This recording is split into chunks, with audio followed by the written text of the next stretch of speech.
Yeah, that looks good. Alright.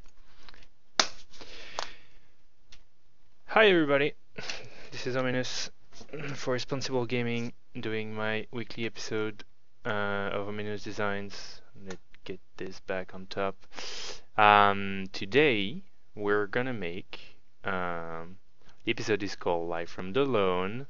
Uh, and we're making, drum rolls, cards that are getting you in debt or investment cards. So I'm going to show you quickly something, one of the main things that I was thinking about as I started designing this,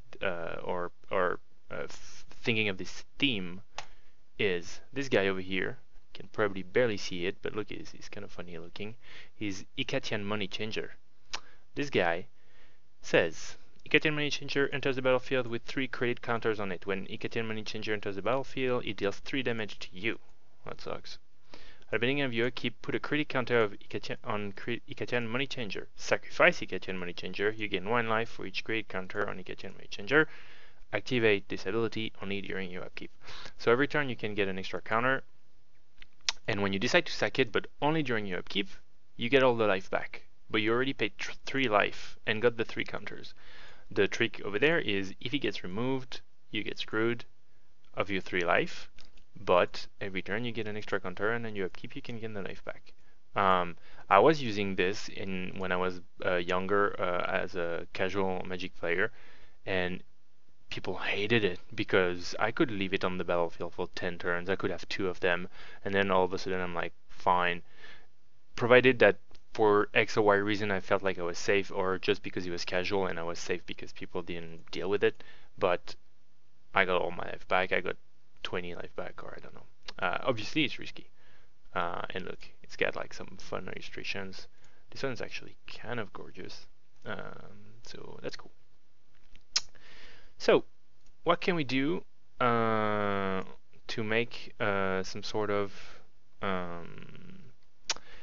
cards that get you in debt, or investment? So you pay something but you get more back.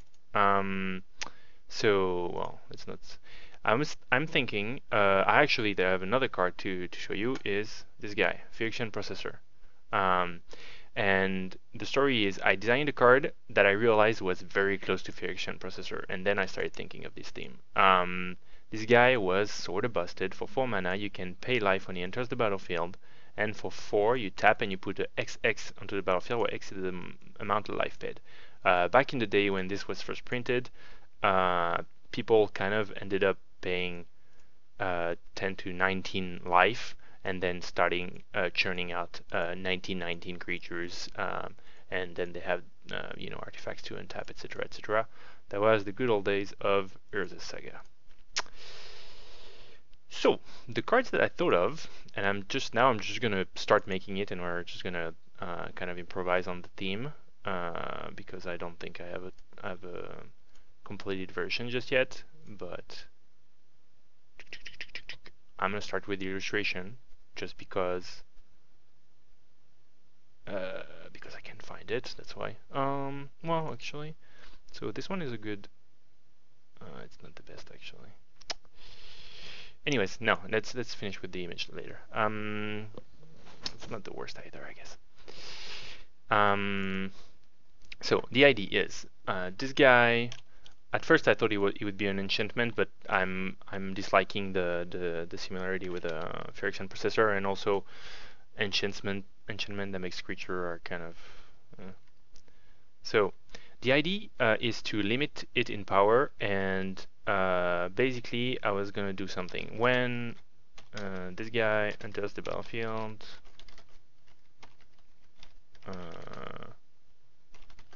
You lose life. I've actually also made a card that's extremely similar, and I think of it. I wonder how I did not think of it.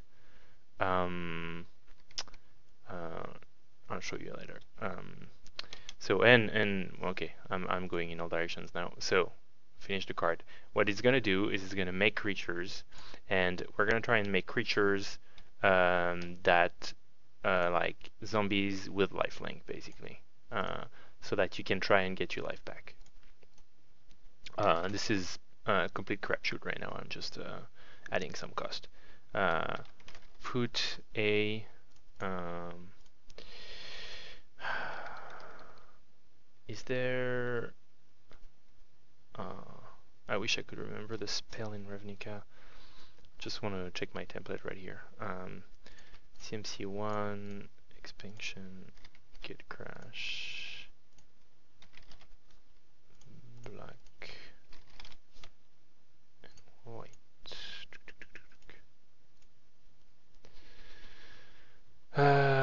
This thing, beacon operation, put a 1-1 da da da da da. Oof, that was rough on Windows. Okay, everything's alright. No, those are caps. So I'm gonna put a 2/2 white and black zombie. I thought I want it to be a zombie soldier, because of two things. One, it helps well, first it justifies the lifelink. Well, it tries to justify the lifelink. And I want it tapped because we don't like making zombies that can block right away, especially when they have lifelink. So it helps justify the lifelink, and it also, what was I gonna say? It's also, oh yeah, it also helps the theme of like making an army of zombies, churning out soldiers, churning out fiends to just go to war for you. As it is a 2/2 that eats you for 4 life, then doesn't do anything the turn after, but put the token that won't be used. Then you finally have your untap. You first untap zombie.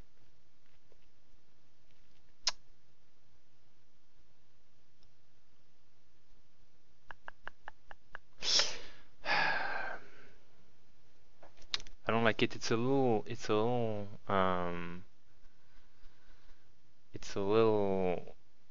ups and downs, high and lows with the power, the power level. You can get very screwed just because he gets removed right away, and you just pay the card to lose 4 life. But also, if you manage to pass like twice with it, or make 2 zombies. Well, I guess you need to make 2 zombies to be even. Well, not exactly. Because at least you will, if you make 1 zombie and the zombie dies or you get your 2 life back, you would have paid 2 life in a card, but you would have gotten a 2/2 white and a black zombie and this guy minimum. But still, it's kind of crappy. But the other thing is, if it lives for 3 turns, then you made 3 2/2 lifelinks, which I would definitely pay for life. And then if you make 4, then it's just insane. 4 lifelinkers is just kind of impossible to deal with. So there's several things. I can add a life loss every turn, which I kind of like. Plus, especially since if you lose life every turn, this guy is going to force you to use him, because otherwise if you don't use him, you keep losing life, and this is just not acceptable.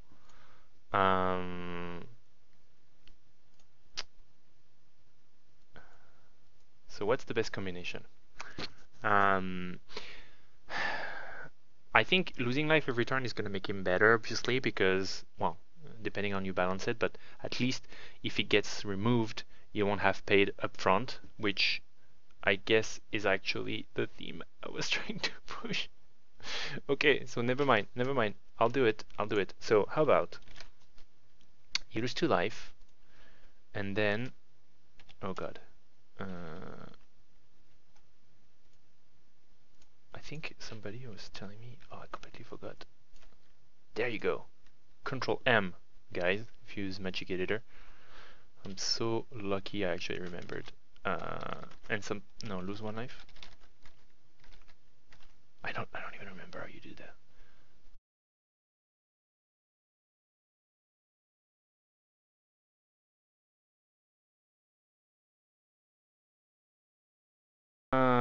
We should be back. Yeah, we're back.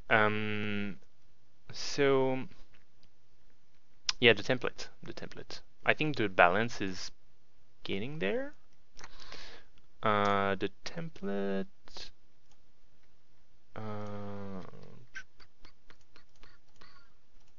Well, this one says. Oh yeah, amount of life.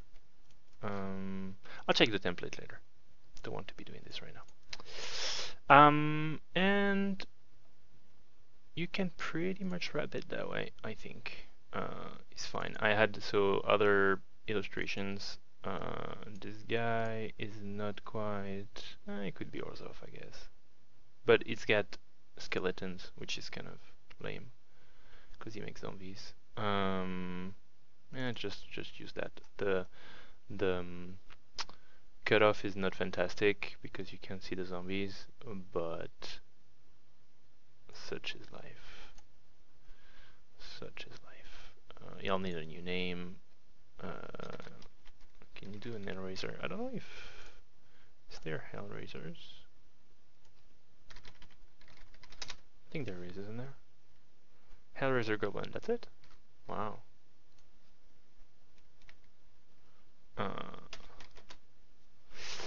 Yeah, I don't know. I don't know how I'll code this. Something about a pact, possibly. That'll be your surprise. I like finalizing the cards out of the stream, and I have a couple more ideas. So let's move on. The second one, yes, the second one is how are we gonna make this? We're gonna make. Well, I'm just gonna show you without spoiling it, I guess. One.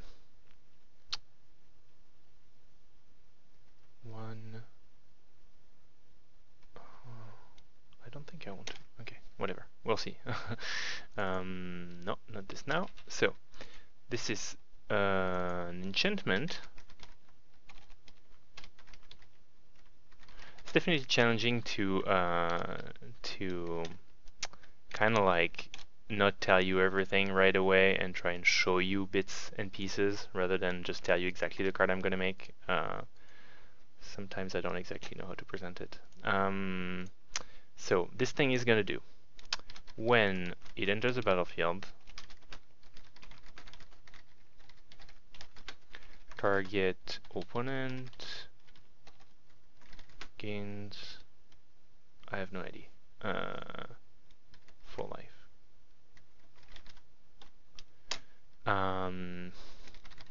And at the beginning of your upkeep, target opponent, nope, right.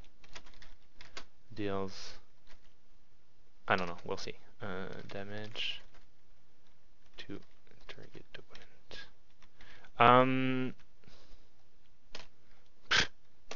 Programmers. So obviously this is good. This is weird in multiplayer because I said target, so you can give life to somebody and then remove life from somebody else. I don't see that as a problem. I really don't. Then those cards are gonna be like straight up math, right? Let me show you. I have a picture that's fine. It's actually pretty hard finding good fire illustrations on DeviantArt, for me at least. And this is gonna be called Gift of Fire. This is such a beautiful name. I'm surprised there is nothing remotely similar. There's not that many gifts in Magic. Obviously it's like kind of a bad gift. It's a poisonous gift, or it's a gift that's gonna turn against you. But yeah, when gifts are fire enters the battlefield, your opponent gets 4 life. So when you play it, for red, you are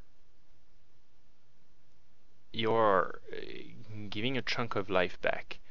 The turn after that, you will get your opponent to only one more life that they were already. Then in 2 turns, yeah, it's probably kind of sucky. This could cost 2.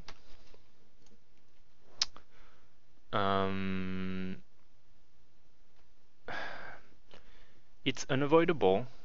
It is. You have to keep in mind that how is it called? Sulfuric vortex.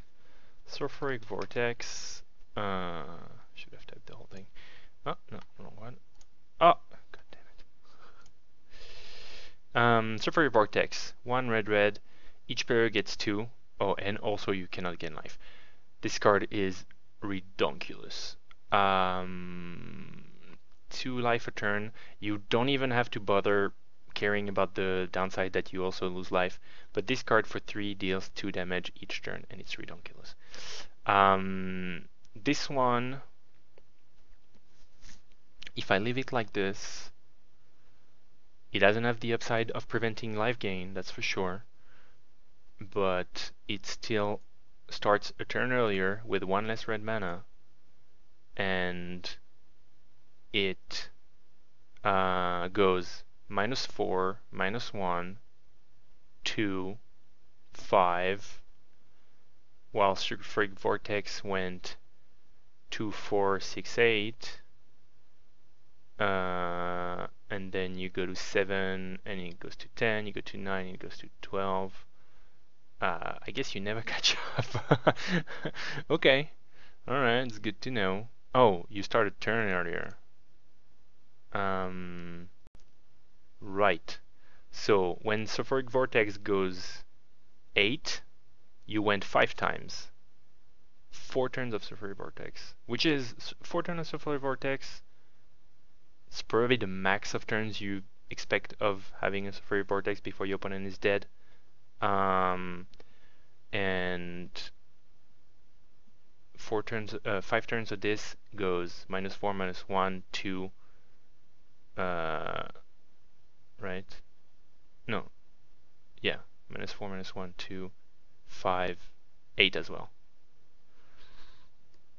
Interesting. But I mean, if you're looking at the long run though, the fact that Sulfuric Vortex deals damage to both players starts to kind of matter, because if you're hoping to deal 12 damage, I mean you're gonna be taking 12 damage yourself, right? And Sulfuric Vortex makes sure that you only have to deal 20, so it never lasts very long, or more or less. It ensures that you only have to deal 20. This guy, you could run it for longer against an opponent that wins life, and you would never see the downside of losing life, which is pretty darn powerful. So I don't know. I mean, what happens if you do? So if you do 3 and 2,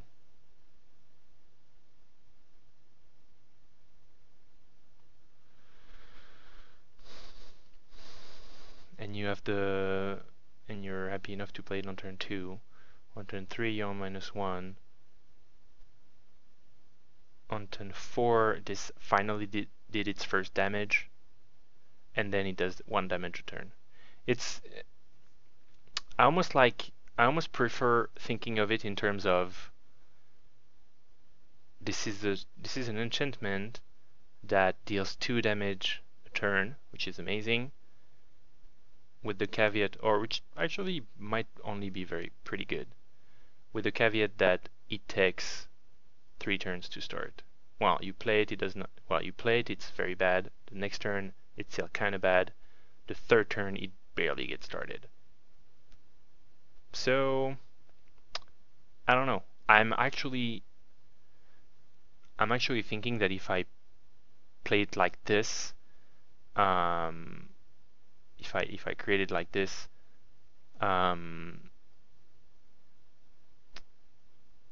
could be told it's very bad, and I could be told it's busted. Or I could be told it's sort of bad, or it's busted. People are gonna go, oh, if you have something that prevents life gain, it's amazing, but sure. But if you need a second card to just prevent the 3 gain in combo, that's not really an argument. Your other card could be a lightning strike, and that's the same. But you still find yourself with something that deals 2 damage a turn. I'll put it out there and have people tell me how crazy powered it is, because this is purely power evaluation and development concerns, and I feel like it might be very powerful, but I am not certain of it. Like Sulfuric Vortex is certainly insane, and it does exist. And things like, I mean, Keranos is highly variable, I guess, and also it costs 5. So maybe that's why, but this guy either draws you a card or deals 3 damage to creature or player every turn. Which is pretty sweet. I guess it's hard to compare the two, but yeah. I mean, maybe this guy is still, now that I downpowered the life gain, could be this. Could be this. Could be a little better. Or it could be like an homage as to Sulfuric Vortex. Whoa. No. And be like another pretty weird Sulfuric Vortex. Whatever. You guys will tell me. Third and last card. We're gonna make a green enchantment. And what are we gonna invest in green? You wanna tell me? Can't hear you. Alright. We're gonna be investing on mana. And this is gonna be pretty darn, I guess this one is very simplistic. Because see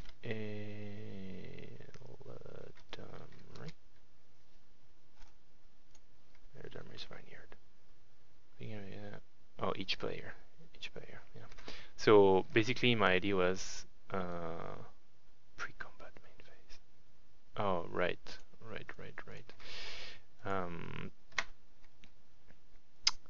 So something like this, except it's just gonna be for you.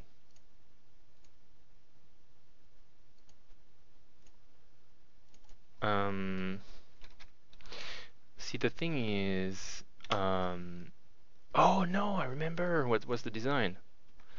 Check this out, or don't check it out, because they might have some of my confidential information on it. I'm gonna be taking a look. No, what I wanted to do is, great. Yes, absolutely. At the beginning of your upkeep,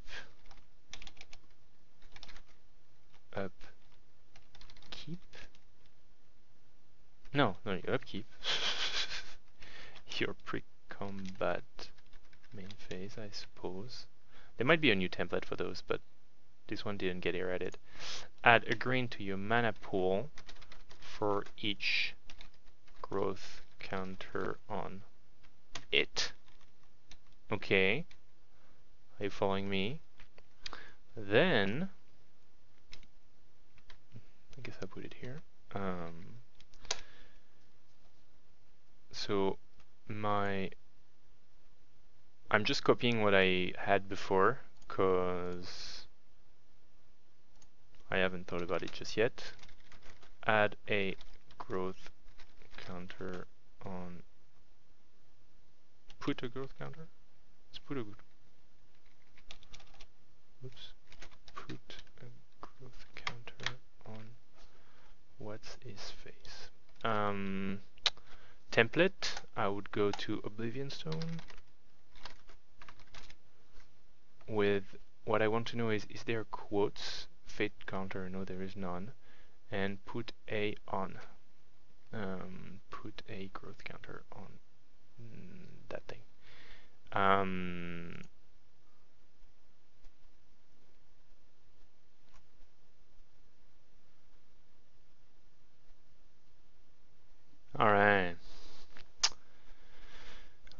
Alright, so quality of the internet in the USA. And we're back. Well, sorry about that. I'm just gonna try and wrap up this one final card over here and be done for the day, hopefully before it goes down again. I couldn't really think about it meanwhile, so let's see. I'm making an enchantment that costs 1 and costs 3 to put a growth counter, which only gonna net you 1 mana a turn. I don't know. I think it's most likely also another mistake, but I don't really think so. What if it costs you 1 and then it costs you 2 and then it starts making you 1 a turn? And then if you pay another 2, it makes you 2 a turn.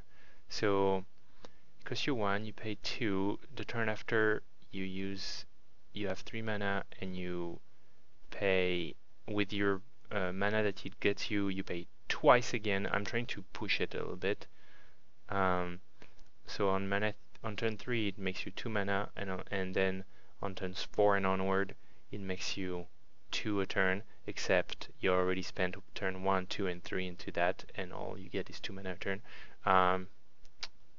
If you look at it that way, I think it might be okay. I could see that be okay.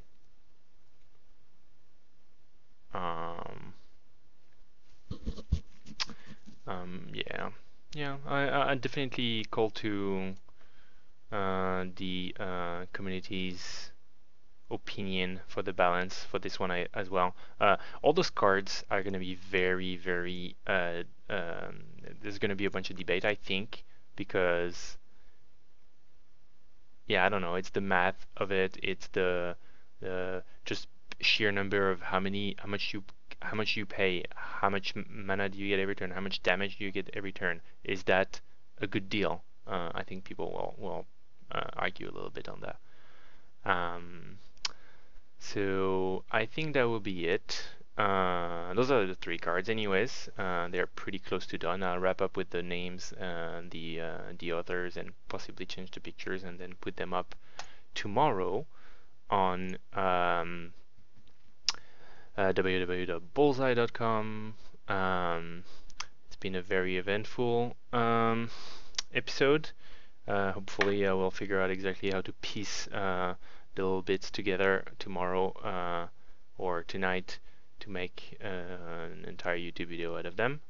And yeah, thanks for watching. I'll be back next week. Alright. So, quality of the internet in the USA. And we're back. Well, sorry about that. I'm just gonna try and wrap up this one final card over here and be done for the day, hopefully before it goes down again. I couldn't really think about it meanwhile, so let's see. I'm making an enchantment that costs 1 and costs 3 to put a growth counter, which only gonna net you 1 mana a turn. I don't know. I think it's most likely also another mistake, but I don't really think so. What if it costs you 1 and then it costs you 2 and then it starts making you 1 a turn? And then if you pay another 2, it makes you 2 a turn. So it costs you 1, you pay 2. The turn after you have 3 mana and you pay with your mana that it gets you, you pay twice again. I'm trying to push it a little bit. So on turn 3 it makes you 2 mana, and then on turns 4 and onward it makes you 2 a turn, except you already spent turn 1, 2, and 3 into that, and all you get is 2 mana a turn. If you look at it that way, I think it might be okay. I could see that be okay.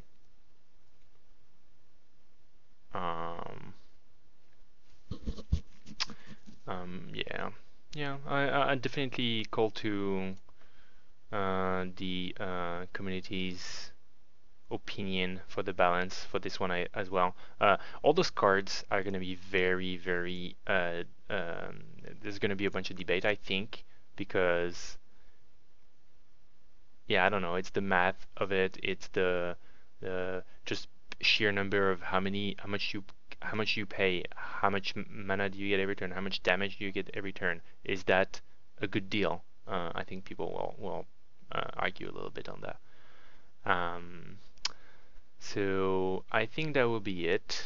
Those are the three cards, anyways. They're pretty close to done. I'll wrap up with the names, the authors, and possibly change the pictures, and then put them up tomorrow on www.bullseye.com. It's been a very eventful episode.